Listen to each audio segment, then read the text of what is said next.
If this earth were completely recreated, what would you want it to look like?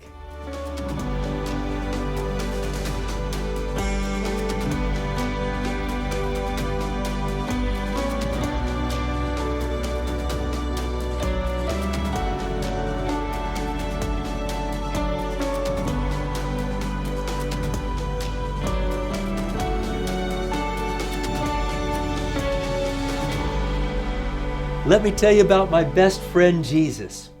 Someday, we will live in the New Jerusalem that is the capital of this earth made new.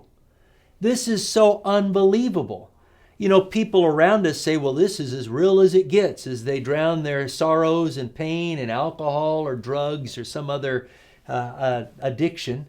But this isn't as real as it gets here on this earth. There will be a new heaven and a new earth that's completely different and completely better.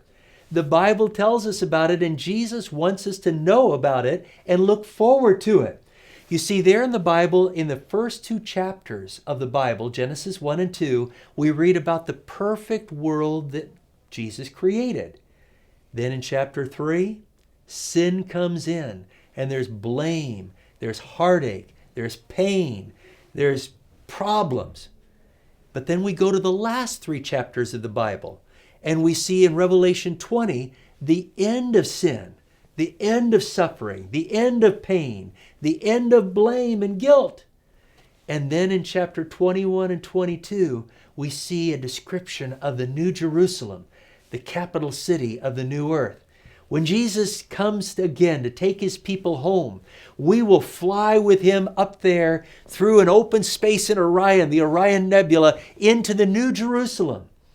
And it's going to be an incredible experience. Revelation 21 and 22 describe it. I mean, there are walls that you can see through, and there are 12 foundation stones, and when light hits it, it's like a glowing rainbow. And then there's a tree of life that you can eat fruit from, and there's the river of life coming from the throne of God, and the tree of life comes up on either side of the river. You can go swimming, and it's clean enough to swim in and drink. I mean, we can't even imagine that here. And then there's a street of gold, transparent gold. You can see why the Lord can't take thieves up to heaven that don't repent, because they'd be looking around for a chance to chip up some of the street and put it in their robes, which wouldn't work too well anyway. So there in the New Jerusalem, there's amazing descriptions, and it says that there's not even night there because we won't get tired, that Jesus is the light. And amazing, read that description. But not only is there the New Jerusalem, there's the new earth. Jesus said in the Beatitudes, Matthew 5:5, he said, the meek will inherit the earth. Jesus doesn't want to give us this earth in its faulty condition with all the effects of sin and pain and suffering. He will, at the end of the 1,000 years, clean up this earth and make a new heaven and a new earth. That New Jerusalem will come down and land here on this earth. The wicked will be raised. Satan will deceive them. They'll try to capture the New Jerusalem. Fire will come down and devour them, turn them to ashes. Then Jesus will recreate this earth into the new earth. In the book of Isaiah, the gospel prophet, some say, in the Old Testament, there are lots of descriptions of what the new earth will be like. It says the lion and the lamb will be together, and yet the lion won't devour the lamb. There's no more food chain there. There will be no more sickness, no more pain, no more death. Those who are deaf will be able to hear. Those who are blind will be able to see. The desert will blossom like the rose. Maybe the Lord will say, here's the Sahara forest and garden. We say, wait, wasn't that a desert? Well, it was before I made it a new earth.